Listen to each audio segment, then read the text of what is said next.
I'm Nigel Parker, Technology Evangelist working for Microsoft in Auckland, and I'm here with Ben Gracewood, Chief Architect? Principal Architect. Principal Architect at Datacom in Auckland. Yeah. And also Geek Gadget Guy. Yeah, Gadget Guy, gadget reviewer on TVNZ Breakfast and ben.geek.nz. Yeah. Got a few titles there, Ben. Moonlighting gigs, yeah. So Ben's speaking at TechEd on Windows Phone 7. Yep. And what are you talking about here? So I did two sessions. The first session I did was on the Windows Phone 7 developer tools, so Visual Studio Express and Expression Blend 4, where I took just a really high-level view of what the tools can do for you and how you can use them.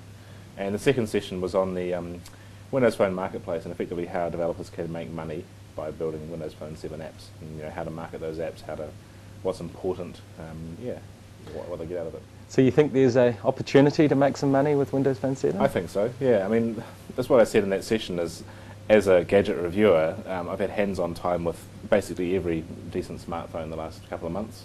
So iPhone 3GS, 4, Nexus 1, Samsung Galaxy, Milestone, plus the developer prototypes for Windows Phone 7. And my gut feel is the Windows Phone 7 is highly competitive, if not one of the better ones out there. So people will want to buy them. It will create a marketplace there. Oh, that's great. So you've built apps for iPhone and you've been building some apps for Windows Phone 7? Yeah, correct. Yep. So built apps for iPhone back when the store launched, but basically just as a tutorial for myself. Made a few grand from a few apps. That's great. But Objective-C is not my native language. And when the Windows Phone 7 platform was announced, I was really keen to have a go at that because of the whole Silverlight C# platform.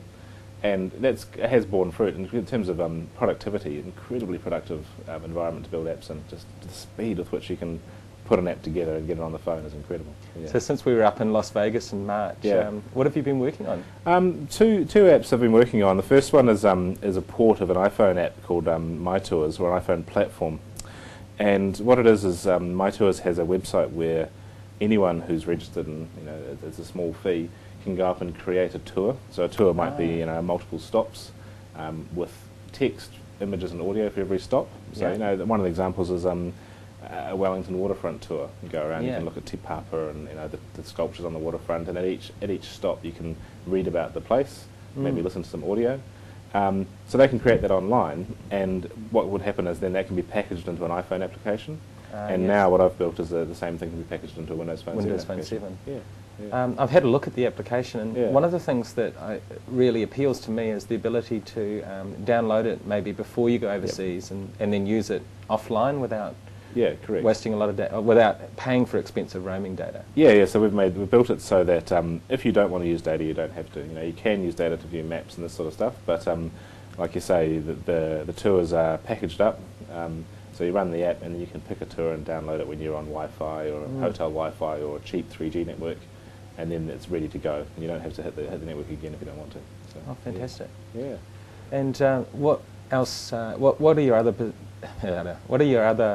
experiences with TechEd this year? Like, you've been doing some phone sessions. Has there been much interest?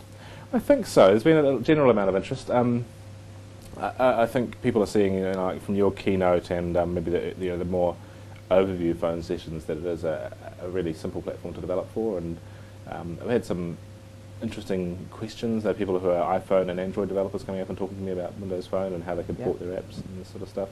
It's interesting. I don't think Android developers in New Zealand can get paid for their apps yet. So no, I don't think they can in Australia either. So that's possibly what's driving some of the interest there. And the session about Marketplace, there was a genuine interest in people actually making money? Yeah, lots of questions around the policies. I think iPhone have set up reasonably interesting, if I say that standard in the marketplace, where they've been rejecting apps kind of at a little bit of an ad hoc manner. Some genuine, some apps that are broken, but there's, like, Google Voice has been rejected for no good reason as far as we can tell. And so there was a lot of questions around that. Is who's going to look at my app, who's going to vet my app, who's going to reject it? And I think Microsoft's policy there of saying we will review it against our specifications and we will tell you exactly where in those specifications that fails.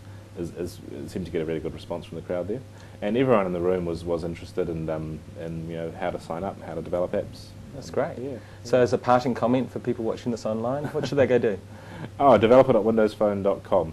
Just go straight there. That's the thing, is when I did that session about the tools, free tools, download them, do whatever you want. You know, you don't even have to pay to sign up if you don't want to until you're ready to deploy your app. I think just go and do it. Fantastic. Thanks, Cool. Ben.